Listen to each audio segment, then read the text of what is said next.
ثانی انٹرنیشنل حج عمرہ tours and travels حج عمرہ جانے کے خواہشمند حضرات اسکرین پر دیے گئے نمبرز پر کال کریں۔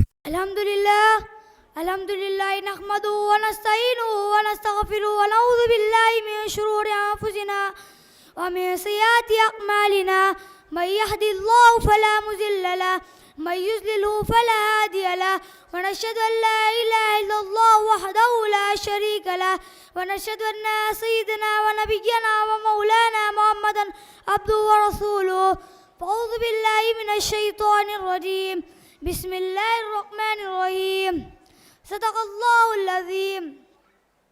وہ آئے جن کے آنے کی زمانے کو ضرورت تھی، وہ آئے جن کے آنے کی زمانے کو ضرورت تھی، وہ آئے جن کی آمد کے لیے بے چین فطرت تھی، وہ آئے نغمہ داؤد میں جن کا ترانہ تھا، وہ آئے نغمہ داؤد میں جن کا ترانہ تھا، وہ آئے آل یعقوب میں جن کا فسانہ تھا، وہ آئے جن کی قاتل مسترب تھی واطیب تھا، وہ آئے جن کی قاتل مسترب تھی واطیب تھا، وہ آئے جن کے قدموں کے لیے کعبہ ترستا تھا۔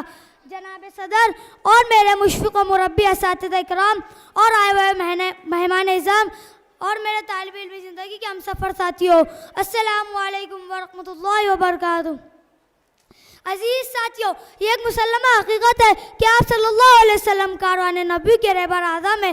آپ کی تمام جہانوں کے لیے باعث رحمت ہے۔ آپ سے پہلے جزیرۃ العرب میں ظلم و تشدد کا مرکز بن چکا تھا۔ جزیرہ نما عرب میں انسانوں کا خون پانی کے مثل بہایا جا رہا تھا۔ معصوم بچوں کو پیدا ہوتے ہی زندہ درگور کر دیا جاتا تھا، کیونکہ کوئی ان کا باپ کہلانا گوارا نہ کرتا۔ عورت کو پاؤں کی جوتی اور شرافت و حیا کی کمزوری سمجھا جاتا تھا۔ غیرت و ہمدردی کا خاتمہ ہو چکا تھا۔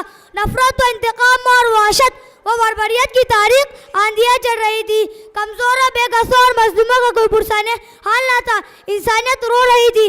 زمین کی آغوش میں زندہ دفن ہونے والی معصوم بچی گروہ خدا کی رحمت کو آواز دے رہی تھی، اور پھر خدا کی رحمت کا بحر بے کرم موج ہو گیا، اور ہمارے آقا محمد عربی صلی اللہ علیہ وسلم قافل انسانیت کے رہبر اعظم بن کر جلوہ آرا ہو گئے۔ آپ آئے تو روتی دلوں کو قرار آ گیا۔ مایوس انسانوں نے سمجھا کہ جانے باہر آ گیا۔ بزم ہستی پکاری کی تو عالم کو افتقار آ گیا۔ کمزوروں کا سہارا بے ناؤں کا ہمیں مددگار آ گیا۔ کوئی فارا کی چوٹیوں سے آواز گونج رہا تھا، وہ دیکھو نور برساتا ہوا رب کا تاجدار آ گیا۔ غلام بے ناؤں بے قصور مسار آ گیا۔ عالی مرتبت رہنمائی دنیا کا ایک مشکل ترین منصب ہے، اور پھر اس قوم کی رہنمائی جو گمراہی ذلت کی آخری حدوں کو چھو رہا تھا۔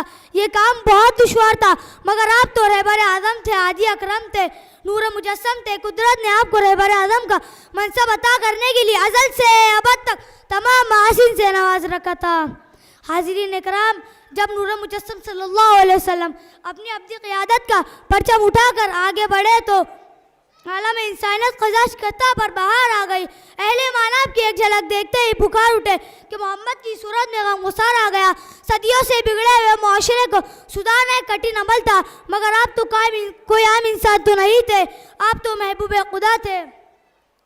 اب میں اپنی تقریر چند اشعار پر ختم کرنا چاہوں گا۔ قوت عشق سے ہر پست کو بالا کر دے، قوت عشق سے ہر پست کو بالا کر دے، دار میں اس محمد سے اجالا کر دے۔ ظلمتوں کفر و جہالت پر زوال آتا ہے، ظلمتوں کفر و جہالت پر زوال آتا ہے، نور قرآن کے لیے بدر کمال آتا ہے۔